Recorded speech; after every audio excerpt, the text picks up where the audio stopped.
Hey everyone, I'm Ricardo, Community Manager for the Visa Developer Platform. We're here at Visa's San Francisco headquarters at One Market Center, and we'll give you a closer look at some of the really cool demos I have behind me. A lot of them are IoT, which is why with me today is Visa's SVP of the Internet of Things, Avin Arumugam, to talk all about the connected world, connected devices, payments, IoT. So Avin, recently Visa and Payments released a study with a lot of interesting findings around us paying for things with things. Anything stand out to you? Yeah, a couple of things stood out. I think the first thing that really stood out was 75% of the respondents had a connected device. That's huge. I think on average, each of them had 4.4 devices. So what that's telling me is that more and more consumers are buying these devices and have it. The second thing, which was really interesting, 80% of them said that they would be comfortable using one of these devices to make a payment. That shows a shift in consumers' preference, in consumers' knowledge that you could do payments in these devices, and that's really reassuring. So we actually did a poll on Twitter and asked our followers what kind of connected device do they feel the average consumer owns. And the top two that landed on that poll was game consoles and activity trackers. What are your thoughts on wearables landing high there? Well, obviously they didn't do it on me because mine would be all about game consoles, but I digress.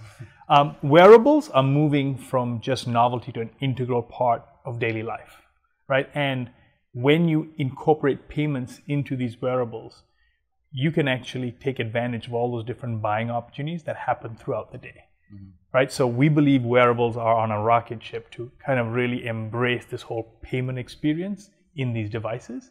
And if you look at some of the stats, I think wearable payments within wearables are going to go up to 501 billion, or about 20% of all proximity payments by 2020. So that bodes really well for how we think wearables are going to start adopting this. So can you talk on how Visa is responding to everything we just heard? So for the last several years, Visa has been doing a lot of things in order to open up the technology to offer secure and safe payments to our consumers, to our partners, and our issuers. So one of the first things we did was the Visa Token Service, which in essence makes a credit card number a digital version of it, or tokenizes it, and that makes it much more secure. In addition to that, we did the Visa Ready for Tokenization, which opens up the access for all device manufacturers to start getting these tokens and putting them into these devices. And all that's kind of wrapped in with the Visa Developer Platform, which offers all the different products to make it really simple for developers to start incorporating those functionalities to enable this cashless future. There seem to be so many companies that are building IoT solutions. What projects that you're working on, or that Visa's working on, are you excited about? Well, the team has been working really hard to get all these projects out. And we recently announced some payment-enabled wearable devices. And the two companies that we worked with to launch the product was Fitbit with the Ionic wearable, as well as Garmin with their Vivo Active 3 product that just came out. So now you can have a wearable that has payment functionality, which is just absolutely awesome. And I hate using that word, but it is. The other piece that's really exciting to us is connected cars. We've been working really hard with a lot of the OEMs, which are the car manufacturers, to figure out how we can enable payments in these vehicles so that you can make payments, whether it be at a QSR, quick service restaurant, gas, toll, or parking. And that's just the first salvo into this world of connected cars. So we are really excited about that as well. Why is Visa committed to IoT?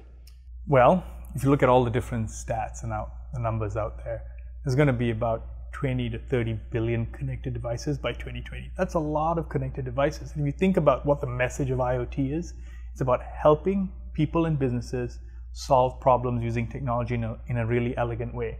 When these devices get connected, we believe there's going to be a commerce moment. That moment when somebody goes, man, I wish I could pay with that. And that's why we're so committed to it. We want to make sure when consumers have their latest device and they want to make a payment, that the Visa card will work seamlessly, safely, and securely. That's why we're so excited about it. So tips for startups or developers watching this on how they can get started with building with us. Well, Yeah, they should join the Visa developer platform. That's number one. I think that'll really give them the tools that they need, right? I think that's a no-brainer. I didn't even need to think about that one. The second thing is join Visa Ready, or be part, or when you have a solution, whether it's a hardware solution, send it through the Visa Ready program, because that'll help you get that certified and make sure that it's up and running, so that when you start selling it to our issuing partners, they know, oh, this is good. And of course, be part of the Visa Everywhere initiative. That's such an awesome program to help highlight and spotlight all the different great things that developers are working on to the broader Visa community. All of the resources that Avin mentioned earlier, you'll find the links in this video. You can also go to community.developer.visa.com. Join us next time. We'll be doing a lot more of these. Thanks, everyone.